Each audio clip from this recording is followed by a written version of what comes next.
Assalamualaikum warahmatullahi wabarakatuh.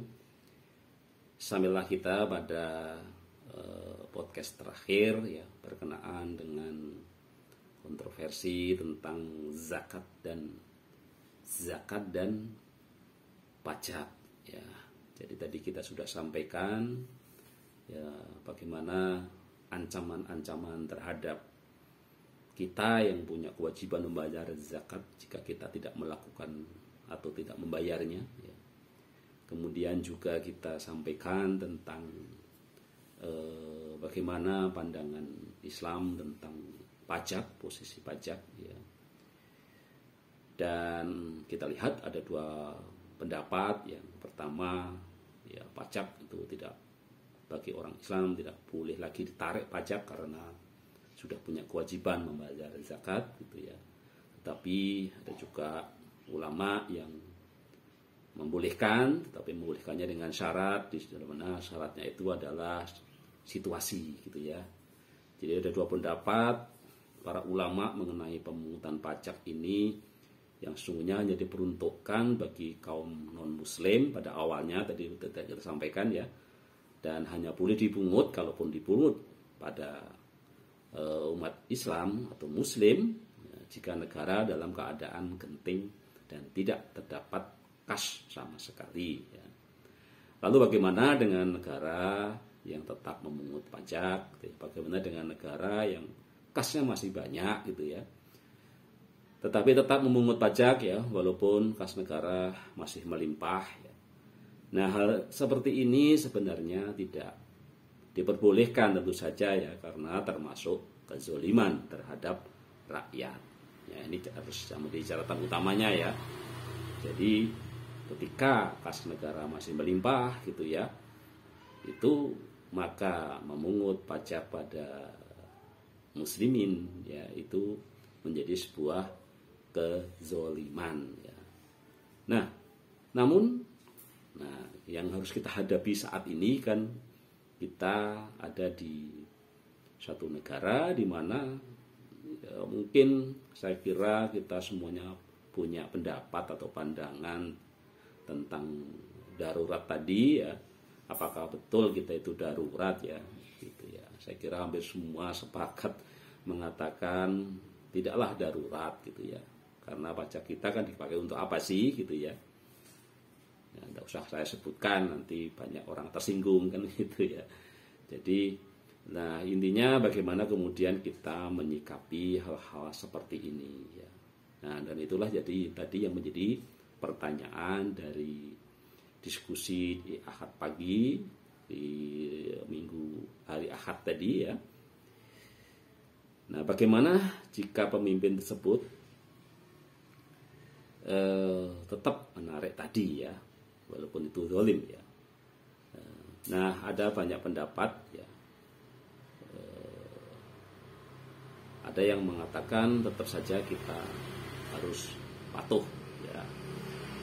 Banyak hal ya yang sering kita pakai dalil-dalil itu, terutama nanti biasanya adalah kaitannya dengan ulil amri minkum ya, yang mengurusi kita gitu ya. Jadi kita wajib patuh terhadap orang yang mengurusi kita gitu ya. Ini banyak diatur oleh pendapat sebagian besar masyarakat kita gitu ya. Ada juga yang tetap harus kita turuti gitu ya, sepanjang kita punya pemimpin yang muslim gitu ya. Dan ada juga yang menambahkan dengan muslim dan menjalankan sholat. Jadi ada satu hadis gitu ya, Rasulullah SAW menerangkan kepada para sahabatnya radhiyallahu anhum bahwa akan datang di akhir zaman para pemimpin yang zalim.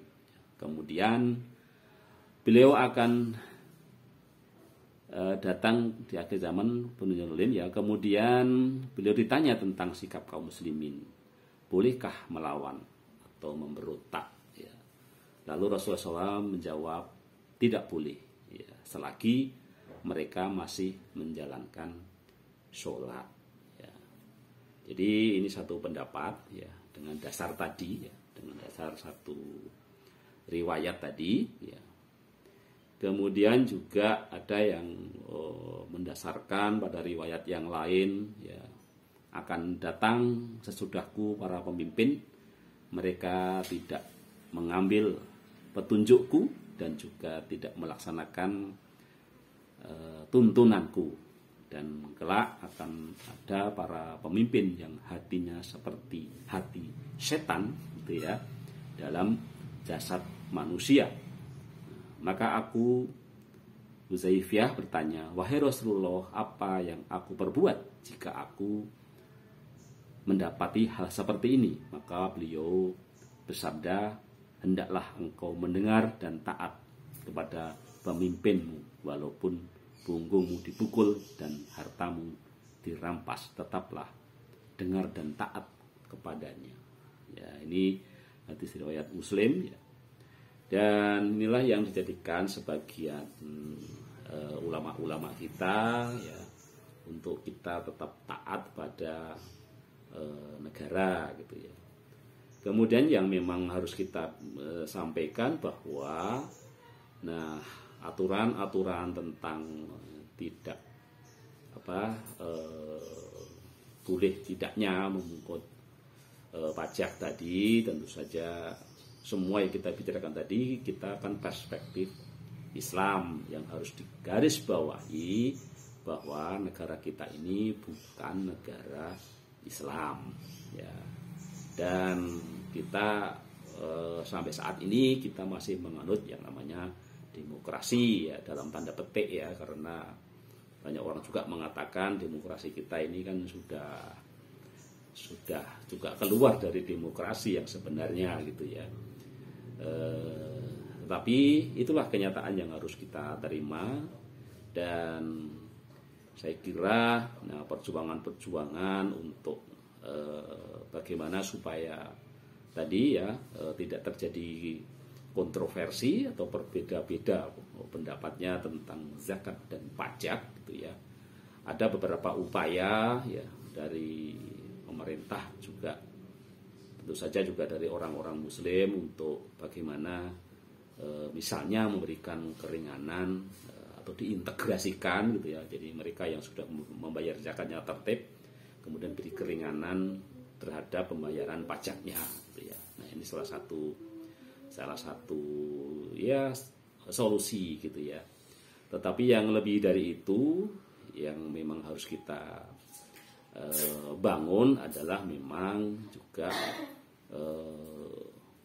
tadi ya, perbedaan pendapat tadi ya, perjuangan untuk supaya kita itu bisa menjalankan ya syariat Islam itu secara sempurna ya. Saya kira itu memang terus kita perjuangkan ya. Salah satunya adalah memilih pemimpin gitu ya. Kemudian juga menyadarkan masyarakat gitu ya, karena bagaimanapun juga masyarakat kita ini saat ini ya, kalau kita boleh yang pintar banyak ya, tetapi juga banyak juga orang pintar tetapi mentalnya juga masih ya mental rendah gitu ya.